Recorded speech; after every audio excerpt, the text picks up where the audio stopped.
இப்போ ஒரு பக்கம் இந்தியாவோட ஜிடிபி ஃபார்காஸ்ட் 7.6% இருக்கு. நாம உலகிலே ரொம்ப ஃபாஸ்டா வளரும் பெரிய எக்கானமியா இருக்கும். ஆமா, அது ஒரு நல்ல growth தான். ஆனா மறுபக்கம் பாத்தீங்கன்னா அன்எம்ப்ளாய்மெண்ட் ரேட் 5 மந்த் ஹைய தொட்டிருக்கு. ஒரு நாடு இவ்ளோ வேகமா வளரும்போது ஏன் அங்க வேலை வாய்ப்புகள் குறையணும்? அது ஒரு பெரிய முரண்பாடு தான், அதாவது ஒரு கான்ட்ரடிக்ஷன். கரெக்ட். இந்த கான்ட்ரடிக்ஷனுக்கு பின்னாடி என்ன நடக்குது? ஏப்ரல் 17, 2026க்கான கரண்ட் அஃபேர்ஸ் இன்டெலிஜென்ஸ் பிரீஃப்ல இந்த டேட்டாவை தான் நாம இன்னைக்கு டீப் டைவ் பண்ண போறோம். ஆமா, நீங்க யூபிஎஸ்சி, பேங்கிங், எஸ்எஸ்சி இல்ல ரயில்வே எக்ஸாம்ஸ்க்கு ப்ரிப்பேர் பண்றீங்கன்னா எந்த மனப்பாடமும் இல்லாம கன்செப்சுவல் கிளாரிட்டியோட இதை புரிஞ்சுக்கலாம். எக்ஸாக்ட்லி. இந்த செஷனுக்குள்ள போறதுக்கு முன்னாடி உங்க ப்ரிப்பரேஷன்ஸ்க்கான ரெகுலர் அப்டேட்ஸ்க்கு டிஸ்கிரிப்ஷன்ல இருக்க எங்க டெலிகிராம் சேனல்ல கட்டாயம் ஜாயின் பண்ணிக்கோங்க. கண்டிப்பா.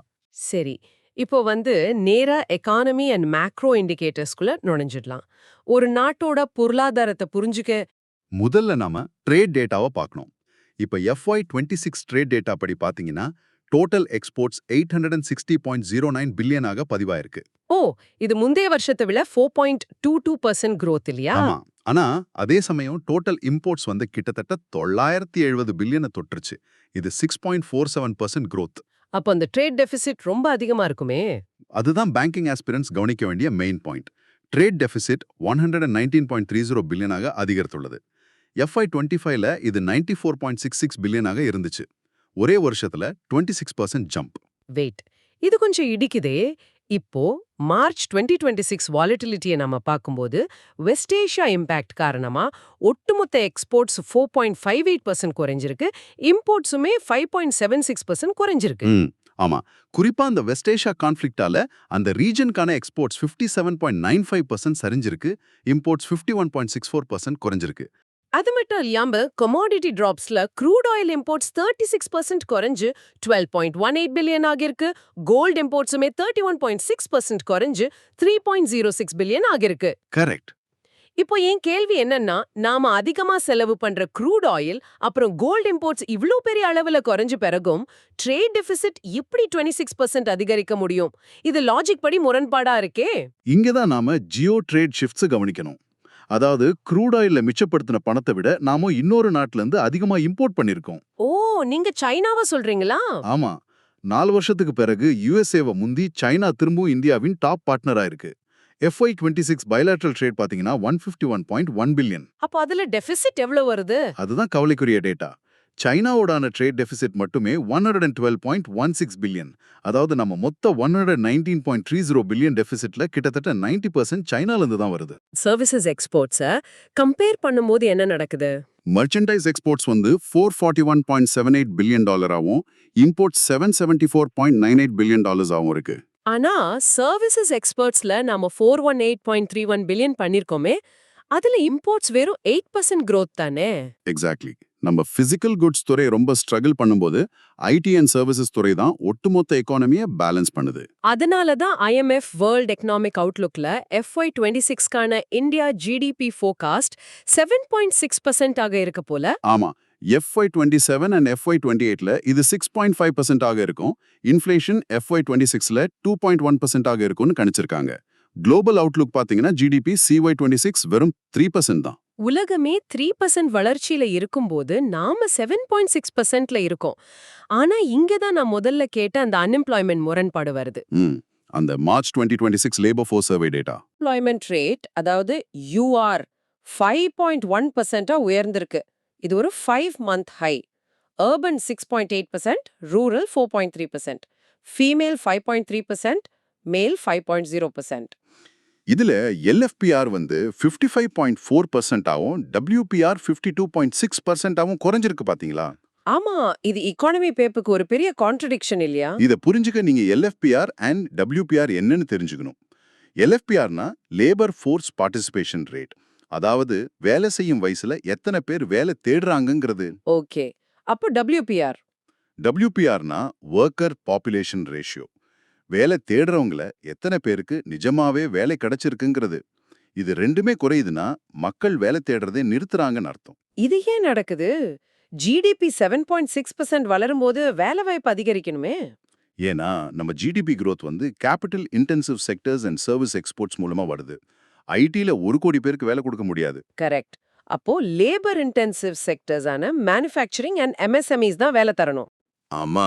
ஆனா சைனாலேருந்து 112.16 பில்லியன் டாலருக்கு இம்போர்ட்ஸ் வரும்போது உள்ளூர் எம்எஸ்எம்இஸ் ரொம்ப பாதிக்கப்படுது. தொழிற்சாலைகள் மூடும்போது ஜாப்ஸ் அழியுது. அதான் ஜிடிபி உயர்ந்தாலும் யூஆர் உயருது. That completely make sense. இப்போ இந்த எம்எஸ்எம்இஸ்க்கு கேபிட்டல் தர என்பிஎஃப்சிஸோட நிலைமை என்ன? பேங்கிங் அண்ட் இன்சூரன்ஸ் செக்மெண்ட்குள்ள இத பார்க்கலாம். ஆர்பிஐ பிரான்ச் எக்ஸ்பான்ஷன் நார்ம்ஸ்ல ஒரு புது ரூல் வந்திருக்கு. பிரவா போர்ட்டல் வழியா. ஆமா, நெட் ஓன்ட் ஃபண்ட்ஸ், அதாவது NOF 50 கோடி வரை உள்ள டெபாசிட் டேக்கிங் என்பிஎஃப்சிஸ் அவங்க ரெஜிஸ்டர்ட் ஆஃபீஸ் இருக்கிற ஸ்டேட்ல மட்டும்தான் பிரான்ச்சஸ் திறக்க முடியும்னு ஒரு ரூல். நீங்க பேங்கிங் தேர்வரா இருந்தா இத ரொம்ப கூர்ந்து கவனிக்கணும். இந்த NOF 50 கோடி லிமிட் ஏன் இவ்ளோ கடுமையா இருக்கு? ஏன்னா NOFங்கிறது ஒரு என்பிஎஃப்சியோட சொந்த மூலதனம். 50 கோடிங்கிறது பேங்கிங் துறையில ரொம்ப சின்ன தொகை. இப்படிப்பட்ட சின்ன டெபாசிட் டேக்கிங் என்பிஎஃப்சிஸ் பல ஸ்டேட்ல கிளைகள் திறக்கும்போது அவங்களால ரிஸ்க் மேனேஜ் பண்ண முடியாது இல்லையா? எக்ஸாக்ட்லி. அவங்க வீழ்ச்சி அடைஞ்சா மக்கள் டெபாசிட்ஸ் பாதிக்கப்படும். அதனால தான் ஆர்பிஐ அவங்கள சொந்த மாநிலத்துக்குள்ள ஆபரேட் பண்ண சொல்றாங்க. ஓகே. அப்புறம் பிரைமரி டீலர் அப்ரூவல்ல ஸ்ரீராம் ஃபைனான்ஸோட துணை நிறுவனமான SOL, அதாவது ஸ்ரீராம் ஓவர்சீஸ் இன்வெஸ்ட்மெண்ட்ஸ் லிமிடெட் க்கு பிரைமரி டீலராக ஆர்பிஐ அனுமதி கொடுத்திருக்காங்க. இன்சூரன்ஸ் பெர்ஃபார்மன்ஸ்லயும் IRDAI FY26 டேட்டா வெளியாயிருக்கு. டோட்டல் கிராஸ் டைரக்ட் பிரீமியம் 9.20% உயர்ந்து 3.35 lakh crore ஆயிருக்கு. இதுல ஜெனரல் இன்சூரன்ஸ் 2,78,376 crore.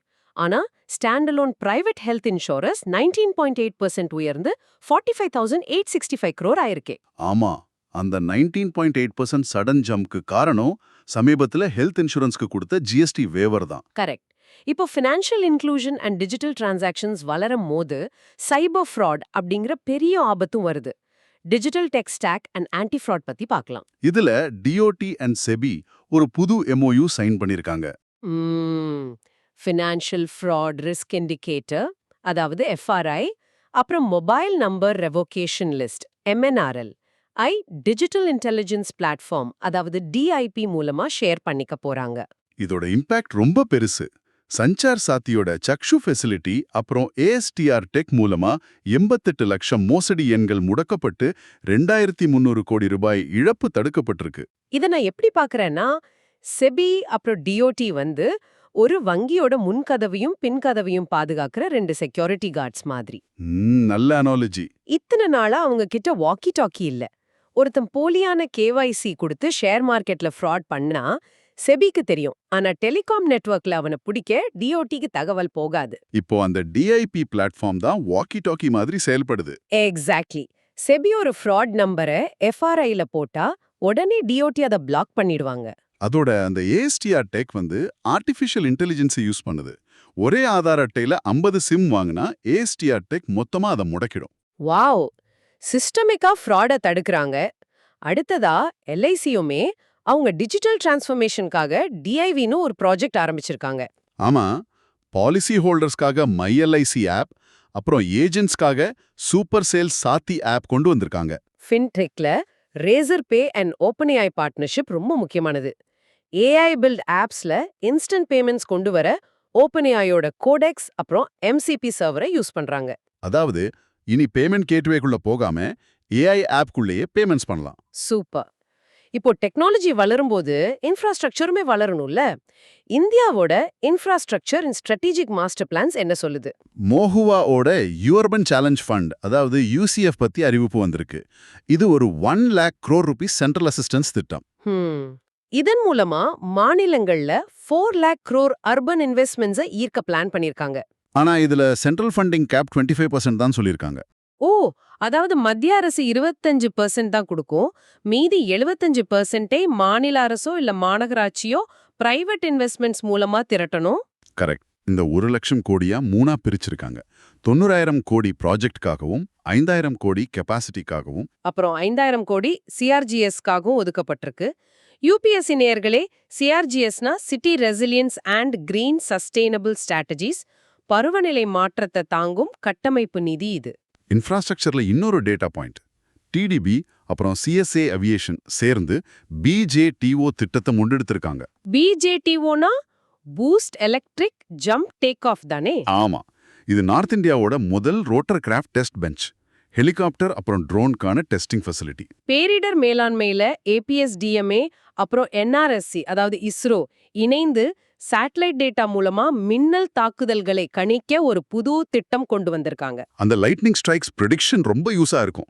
இப்போ ஸ்ட்ராட்டஜிக் மாஸ்டர் பிளான்ஸ் பாத்தீங்கன்னா இதுல தான் நம்ம அந்த சைனா இம்போர்ட் டெபிசிட்டை எப்படி சால்வ் பண்ண போறோம்னு இருக்கு.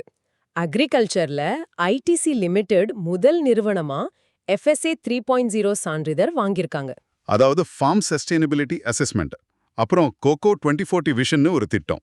ஆமா, 2040க்குள்ள $866 மில்லியன் மதிப்பிலான கோகோ இறக்குமதியை தடுத்து நாமளே தன்னிறைவடையணுங்கிறது தான் நோக்கம். IP அதாவது இன்டெலெக்சுவல் ப்ராப்பர்ட்டில நம்ம பேட்டன்ட் அப்ளிகேஷன்ஸ் 30.2% உயர்ந்து 1,43,729 ஆயிருக்கு. இந்தியா உலகளவுல 6வது இடத்துல இருக்கு. அப்புறம் செமிகண்டக்டர்ஸ்ல டாடா செமிகண்டக்டர் மேனுஃபேக்சரிங் SEZ குஜராத்தின் தொலேராவ்ல 91,000 கோடி ரூபாய் இன்வெஸ்ட்மெண்ட்ல வரப்போகுது. இந்த எண்களை வெறும் மனப்பாடம் செய்யாதீங்க. ஒரு இம்போர்ட் எக்கானமில இருந்து டீப் டெக் மேனுஃபேக்சரரா மாறுற இந்த ஸ்ட்ராட்டஜிக் ஷிஃப்ட்டை பாருங்க. எக்ஸாக்ட்லி.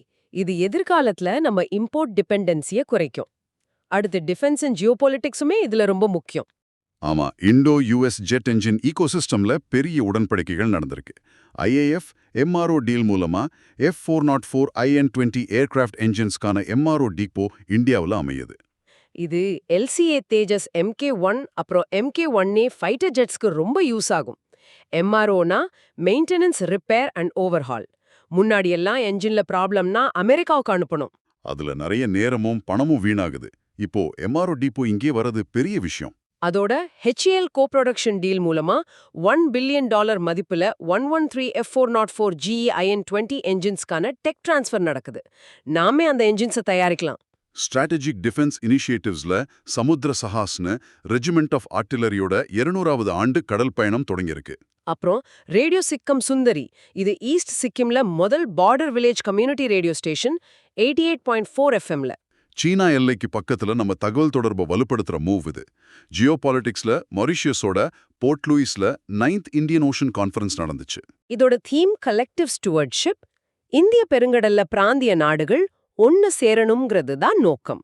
அப்புறம் ஜெர்மனியோட 75 இயர்ஸ் ஆஃப் டிப்ளமேட்டிக் டைஸை கொண்டாடுறோம். ஐராக்கோட புது மற்றும் 9வது பிரசிடென்ட்டாக NISAR Mohammed Sajith Amethi தேர்வாகியிருக்கார். Super.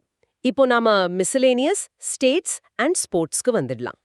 Time 100 2026 பட்டியல்ல Xi Jinping 14வது முறையா இடம்பெற்றுள்ளார். டொனால்ட் ட்ரம்ப்புமே இருக்கார். இந்தியன்ஸ்ல சுந்தர் பிச்சாய், விகாஸ் கண்ணா, அப்புறம் ரன்வீர் கபூர் இருக்காங்க. ஸ்டேட்ஸ்ல பீகாரோட 24th CM ஆக சம்ராட் சௌத்ரி பதவியேற்றுள்ளார். கர்நாடகா ஹைகோர்ட் பாத்தீங்கன்னா ஆர்டிகிள் 21 அப்புறம் 14 மேற்கோள் காட்டி மென்ஸ்ட்ரல் லீவ் பாலிசியை கட்டாயமாக்கியிருக்கு. உமன் அண்ட் ஒர்க் ஃபோர்ஸ்க்கு இது ரொம்ப முக்கியமான தீர்ப்பு. அப்புறம் UPSC பிரிலிம்ஸ்க்கு நேரடியாக வரக்கூடிய ஒரு என்வாயர்மெண்ட் சயின்ஸ் நியூஸ். அசாமோட கொக்ராஜார்ல புது கெக்கோ இனம் கண்டுபிடிச்சிருக்காங்க. அதோட பெயர் சிர்தோடாக்டிலஸ் ரைமோனாசென்சிஸ். இதோட மேக்ஸ் SVL 71.1 மில்லிமீட்டர்னு சொல்றாங்க. SVLனா ஸ்னவுட் வெண்ட் லென்த், மூக்குல இருந்து வால் தொடங்கும் இடம் வரை அளவிடுறது. ஸ்போர்ட்ஸ்ல ஸ்பெயின்ல நடந்த ISSF world cup 10 metre air ரைஃபிள்ல சோனமுத்தம் மாஸ்கார் 5th பிளேஸ் பிடிச்சிருக்காங்க.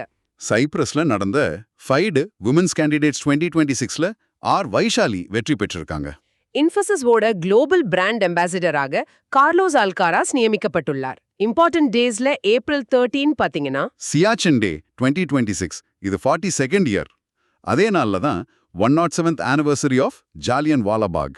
April 16 world voice day, theme வந்து கேரிங் ஃபார் ஆர் வாய்ஸஸ்.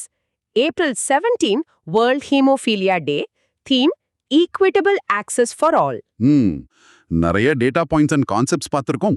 இப்போ நம்ம ஒரு எக்ஸாம் ஓரியன்டட் நாலேஜ் செக் பண்ணலாமா? கண்டிப்பா. நேர்களே, நாம இதுவரை டிஸ்கஸ் பண்ணதுல இருந்து நேரடி கேள்விகளை இப்போ ரிவைஸ் செய்வோம். நான் கேள்வி கேக்குறேன், நீங்க ஆன்சரை யோசிங்க. ஓகே, ஸ்டார்ட் பண்ணலாம். Q1 மோச்சுவேஸ் அர்பன் சேலஞ்ச் ஃபண்ட்ல சென்ட்ரல் அசிஸ்டன்ஸ் கேப் பெர்சன்டேஜ் என்ன? Ans 25%. Correct. Q2 financial fraud risk indicator, அதாவது FRI-ஐ பகிர்ந்து கொள்ள MOU கையெழுத்திட்ட 2 முகமைகள் எவை? ஆன்ஸ் DOT மற்றும் SEBI. Q3 ஏப்ரல் 15, 2026 அன்று பீகாரின் 24th முதல்வராக பதவியேற்றவர் யார்? Ans Samrat Choudhary. Q4 Hun 404 in 20 engine MRO depot எந்த ஃபைட்டர் ஜெட்க்கு சேவை செய்யும்? ஆன்ஸ் LCA தேஜஸ் MK1 மற்றும் MK1A. Q5 புதிதாக கண்டுபிடிக்கப்பட்ட அசாம் கெக்கோவின் அதிகபட்ச SVL நீளம் என்ன? ஆன்ஸ் 71.1 mm. Q6 பிரவாஹ் போர்ட்டல் மூலம் RBI கொண்டு வந்த விதிகளின்படி புவியியல் ரீதியான கட்டுப்பாடுகளை எதிர்கொள்ளும் டிபாசிட் டேக்கிங் NBFCs ஓட NOF வரம்பு என்ன? ஆன்ஸ் 50 crore rupees. Q7 இந்தியாவில் FSA 3.0 சர்டிஃபிகேஷன் பெற்ற முதல் நிறுவனம் எது? ஆன்ஸ் ITC Limited. Q8 2026 டைம் 100 பட்டியலில் 14வது முறையாக இடம்பெற்ற உலகத் தலைவர் யார்? ஆன்ஸ் Xi Jinping. Excellent revision. இந்த டீப் டைவ் உங்களுக்கு ரொம்ப பயனுள்ளதா இருந்திருக்கும்னு நம்புறோம். ஆமா, கான்செப்ட்ஸை புரிஞ்சு படிக்கிறது தான் எப்பவும் உதவும். விடை பெறுவதற்கு முன் நீங்க சுயமாக சிந்திக்கிறதுக்கான ஒரு கேள்வி. நமது ட்ரேட் டெபிசிட் ஒரு பக்கம் விரிவடைந்து கொண்டே போகுது, மறுபக்கம் டீப் டெக் அண்ட் செமிகண்டக்டர் உற்பத்தியில பல்லாயிரம் கோடிகளை நம்ம முதலீடு பண்றோம். இந்த உற்பத்தி புரட்சி அன்எம்ப்ளாய்மெண்ட் ரேட்டை குறைச்சு நம்ம பொருளாதாரத்தின் இந்த முரண்பாடுகளை எப்போ சரி செய்யணும்னு நினைக்கிறீங்க? இத பத்தி தொடர்ந்து யோசிங்க. தேர்விற்கான மேலும் பல தரவுகளுக்கும் அப்டேட்ஸ்க்கும் டிஸ்கிரிப்ஷன்ல இருக்கிற டெலிகிராம் சேனல் லிங்கை கிளிக் பண்ணி ஃபாலோ பண்ணுங்க. தொடர்ந்து படியுங்க.